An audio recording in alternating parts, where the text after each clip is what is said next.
Benarkan roh akan pulang ke rumah setiap malam Jumat? Macam orang balik dari kantor aja. Roh itu tempatnya 3. Buka judul kitabnya Roh. Nama penulisnya Ibnu Qayyim Al-Jauziyah. Yang pertama, letak roh orang baik-baik tempatnya Illiyin. Ruh orang yang jahat-jahat tempatnya sijjin. Yang ketiga, Allah kuasa mengendalikan ruh. Ruh bisa balik, ruh bisa masuk ke kubur, ruh bisa merasakan azab kubur, ruh bisa menengok orang ziarah. Tapi kita tak tahu kapan dia baliknya, harinya, segala macam. Kalau ada yang mengatakan ruh balik hari Jumat, bukan hadis Nabi, tapi pendapat ulama, ijtihad ulama. Tapi pendapat yang kuat bahwa roh itu 3. Pertama, ditempatkan di Illiyin. Yang kedua, yang jahat-jahat di sijjin. Yang ketiga, ada saatnya Allah Maha Kuasa menempatkan dia di mana. Seandainya nanti tiba-tiba waktu Abdul Somad meninggal, ada jamaah masjid Al-Muslimin kerasukan, dipanggillah Ustadz Musdar Ruqyah. Allahu la ilahal qayyum la ta'khudhuhu sinatun wa la naum. Aku Abdus Somad. Betul kau nih, kata Ustaz Musdar. Kita sama-sama di Mesir dulu.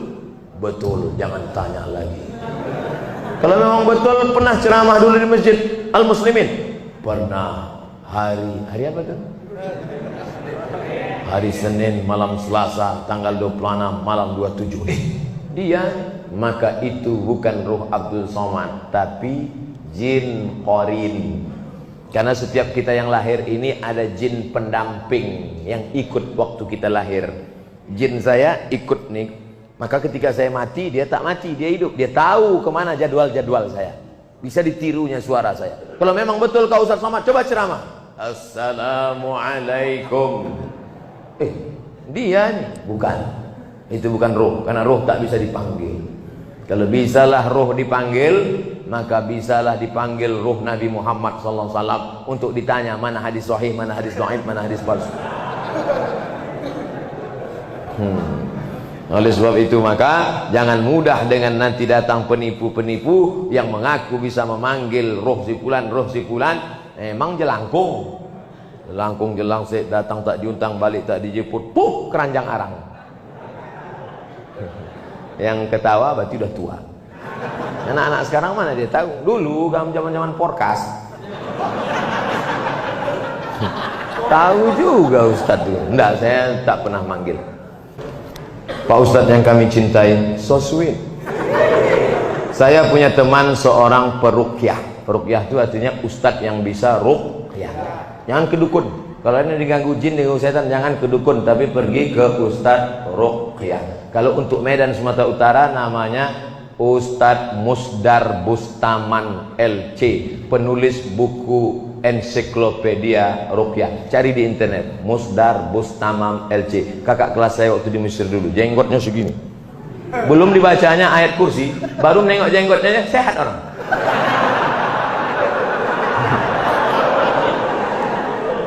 Tak percaya, coba jumpain.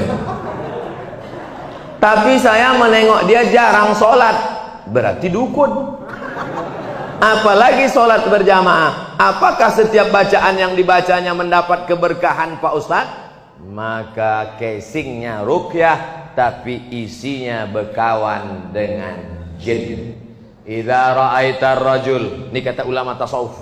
Idza ra'aitar rajul, kalau kau tengok ada orang dia tiru fil hawa, bisa terbang di atas awan, yang si alal ma, berjalan di atas air, terbang di atas awan, berjalan di atas air, jangan kau sangka dia wali Allah, tapi tengok bagaimana dia melaksanakan perintah Allah. Tak sholat, wali setan. Sholat sikit, wali murid.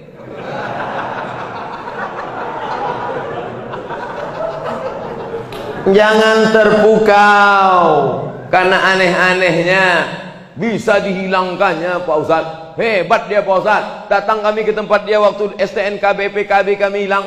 Di mana hilangnya? Di kamar. Dipukulnya sekali lantai, ketoprak, muncul. Siapa yang bawa? Jin. Dia berkawan dengan jin.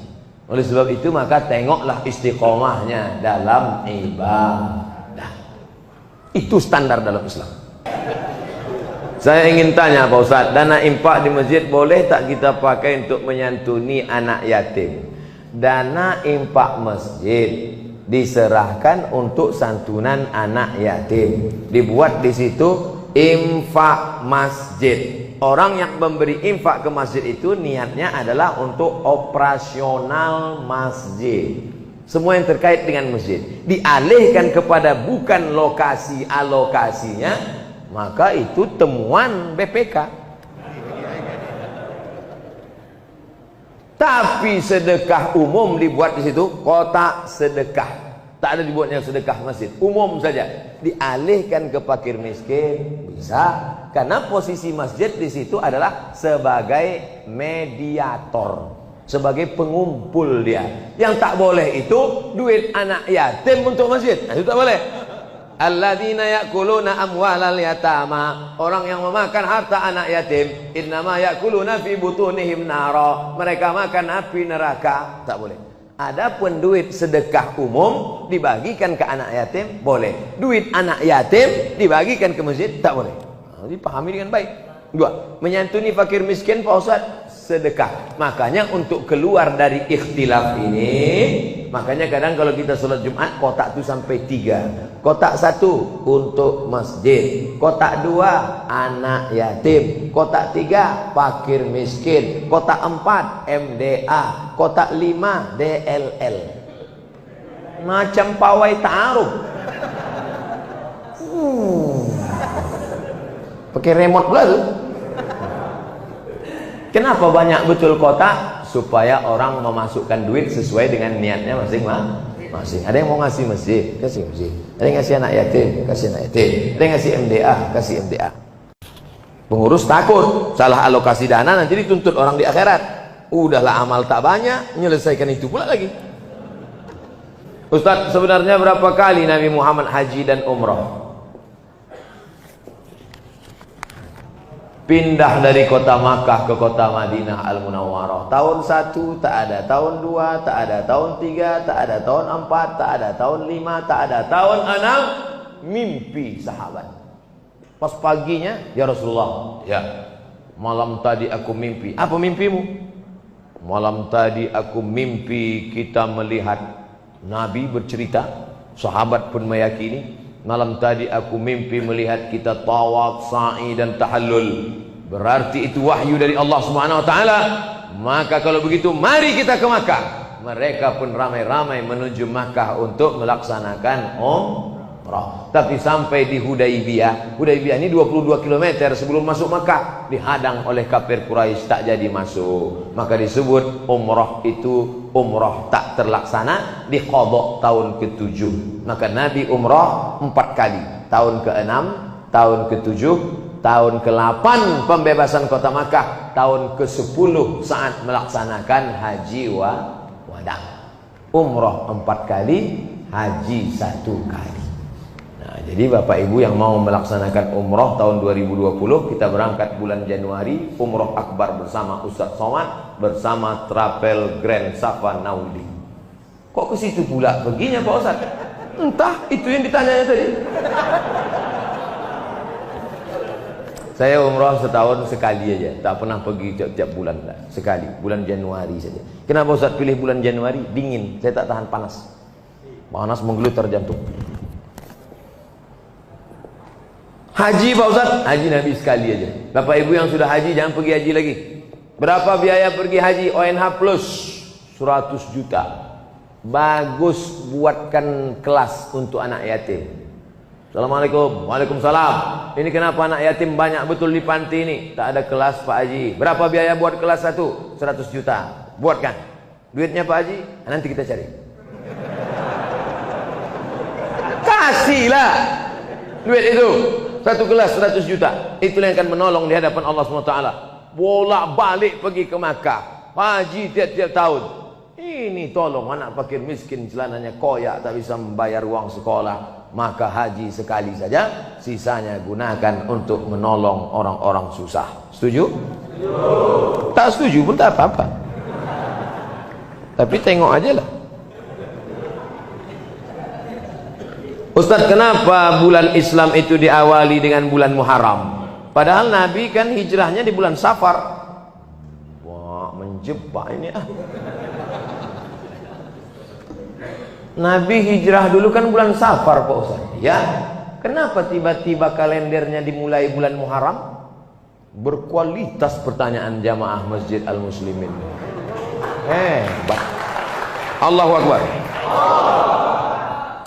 Bermusyawarahlah sahabat Nabi. Abu Bakar sudah meninggal dunia, khalifahnya waktu itu Umar, Utsman, Ali, musyawarah. Kapan kita tetapkan bulan satunya? Jamaah pulang dari haji Zulhijjah. Pulang dari haji Zulhijjah, memulai hidup baru setelah Zulhijjah bulan Muharram. Setelah pulang Zulhijjah, cukur rambut, tumbuh rambut baru, semangat baru, start bulan baru Muharram. Maka itulah berdasarkan ijma'. Tak ada dalam Quran, tak ada ayat Quran ya ayyuhalladzina amanu mulai bulan Muharram, tak ada. Hadis Nabi pun tak ada. Karena penetapan bulan Muharram ini berdasarkan ijma' sahabat Nabi sallallahu alaihi wasallam radhiyallahu anhum ajma'in. Karena selesai pulang haji itu 3 bulan.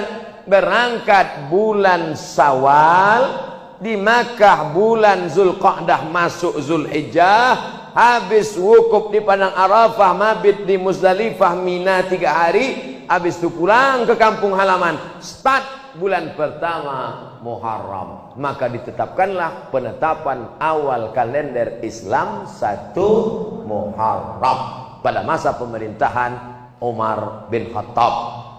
Wallahu a'lam bishawab.